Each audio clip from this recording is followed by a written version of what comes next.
The great thing about going first is you don't have to introduce yourself. Okay. As I sat down to write this speech, 1,000,001 ideas flooded my mind. After sifting through them all, I eventually settled on one that I thought would be a reasonable topic. It was a good message. It was very expressive of who I am. It had a lot of potential, or so I thought. So I sat down, wrote it, and was marginally satisfied with what I had written until I wrote what my classmates had to say. Suddenly, my message didn't seem to ring like I had thought it would. My own words felt hollow in my ears, and I began to wonder, is this really how I want to present myself to the entire school?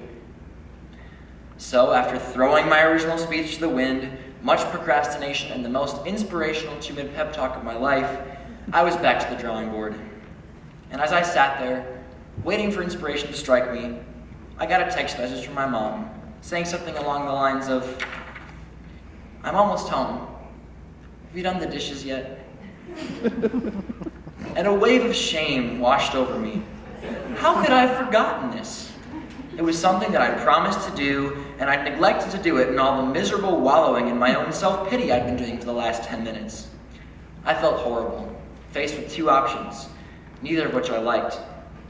The first was to get up and do the dishes, leaving my speech unwritten. And the second was to ignore my mom's text and start work on my new and improved speech. The latter option seemed like the better one at first. After all, wasn't getting my speech done more important than a few dirty dishes? However, this didn't sit well with my conscience, and so I responded to my mom's text message with a quick, "I haven't done the dishes yet," or finished my homework. Then I slid my phone back into my pocket and went upstairs to start working the dishes. When my mom arrived home 5 minutes later, she found me dutifully unloading the dishwasher with my empty computer screen resting on the kitchen counter. She then lovingly said to me, "Stephen, you should finish your work. I'll finish the dishes." After initially incredulously refusing her offer, I eventually consented to let her do them, but only after I'd finished the first step of the process. When I was done, I walked out of the kitchen, left in awe by the pure humility and love that my mom showed in that moment.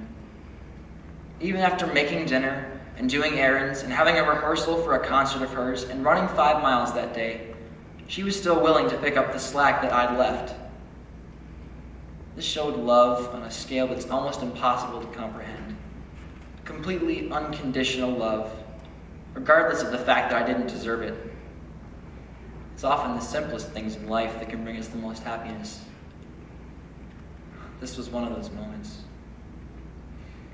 This simple act of kindness made a lasting impact on me that has changed my life forever. It's this kind of love that I want to be able to learn to express in all that I do. It's what I've been working on for as long as I can remember. It's what I believe we all are really striving for, deep down inside us. This love is what I look to express in all the singing, acting, and music making that I've ever done. To just be able to give and give and give, and just let my light shine for all to see. This, I think, is what Christian Science is all about. Learning to love unconditionally, just like my mom demonstrated in that one simple, "Let me help," and continues to demonstrate every day. It's moments like this that I'll look back on in 10 to 20 years when I remember my high school experience, the lessons I've learned, and the challenges that I faced and overcome. And it's a lesson that I look forward to being able to bless someone else with in the future. Mom, I know you probably had no idea the impact this moment had on me until just now. So let me just say, thank you.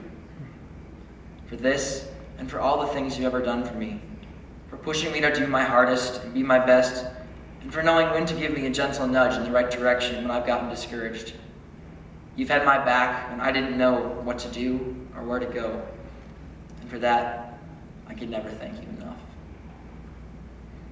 Simple acts of kindness like this one may seem small, but the world can always use a little more of them.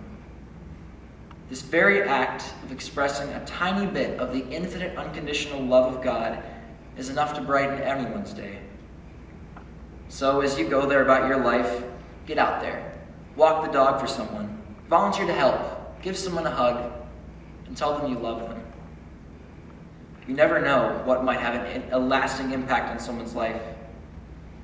It could be just as simple as doing the dishes. Thank you.